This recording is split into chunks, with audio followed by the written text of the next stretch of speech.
First one has to do with our friend, the economic purpose agent.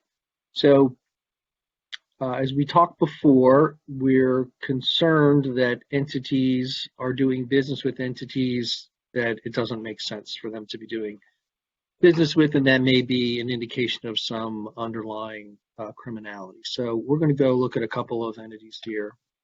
I'm going to stick sort of more to the use case of the investigator, and Miguel will follow up sort of with a reiteration of the details of exactly what happened behind the scenes. So here we have an entity, ABB, private limited, and we want to understand their risk. To get Miguel's point earlier, this could all be run pre-transaction or in line with transactions. I'm showing the example here in the context of alert resolution or investigative activity from fraud or money laundering. But here we can see ABVP has some intent risk. That's where this economic purpose risk lies. Okay, so we want to take a look at the details here. And we're going to see here that there's a number of different instances where ABB is line of business is known, but we don't understand the line of business for the counterparty. So for whatever reason, Quantiverse may not have been able to derive that information. Often we are able to, but there may have been a particularly malformed transaction that was involved in this particular activity, so we don't know. So what we have here is the ability for the investigator to say, look, I want to understand what is happening with the economic purpose of this unknown. So I want to run a collaborative agent across the network to be able to get an answer to that. So they can go ahead and say, okay, I want to know about ABB as the originator of the funds, Russman Steele as the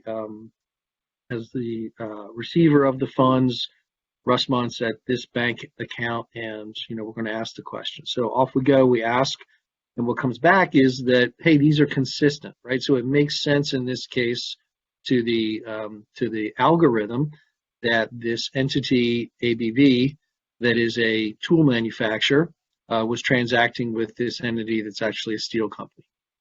So that's the nature of sort of how that inquiry works. What happens from there then is, if we go back and we look at ABV's risk, we can see that ABV's risk was significantly higher here before, and their overall intent risk is reduced, as is their segment risk.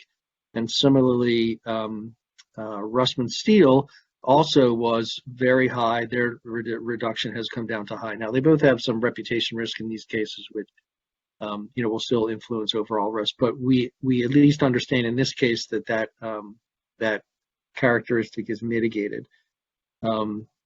Similarly, if we look at another entity here, Baker Hughes. Baker Hughes is in the oil extraction, petroleum and natural gas extraction business, and they have some intent risk here too. So we want to look at that, and we have a particular question about this transacting party. Where is it, my buddy KFC? Okay, KFC Montana. So we're thinking to ourselves, KFC, that sounds like a pretty strange thing. Is that like Kentucky Fried Chicken? And why would a support activity, a petroleum firm, be sending money to a KFC franchisor, right? So on the other side of this, which Miguel will explain, that we know that this is a KFC franchisor.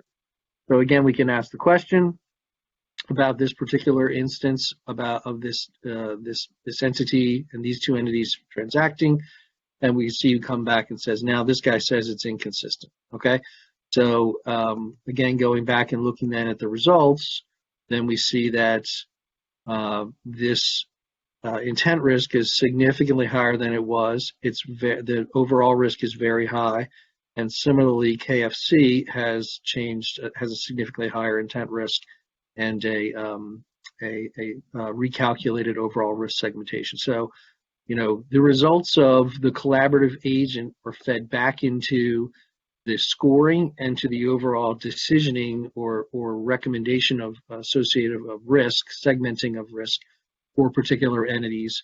And the investigator can then take action on that, or in the case where this is running in real time, the bank can make a decision about wanting to allow the transaction to continue to be passed through, or if they want to suspend it for some reason pending some further assessment. So if we went and looked at these underlying things again, we would also see that these the rating now for this particular item shows as inconsistent instead of unknown.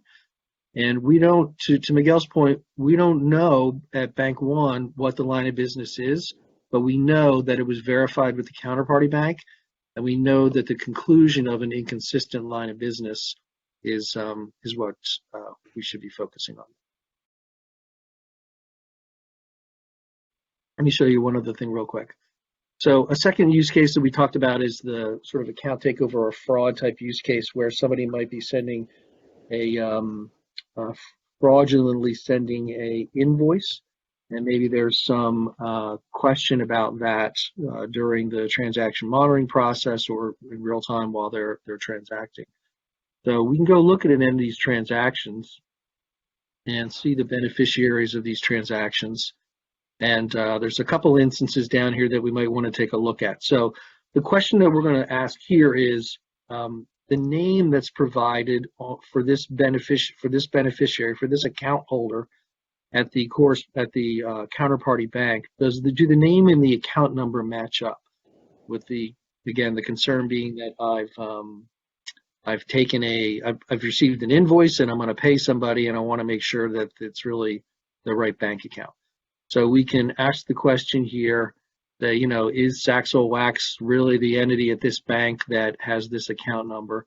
And in this case, it comes back and says it's not, it's inconsistent. So, they could then take some action. Again, if this was running in real time, they could stop the transaction. If this was being done as part of a fraud investigation, they could take subsequent action in that regard. And here's the second one,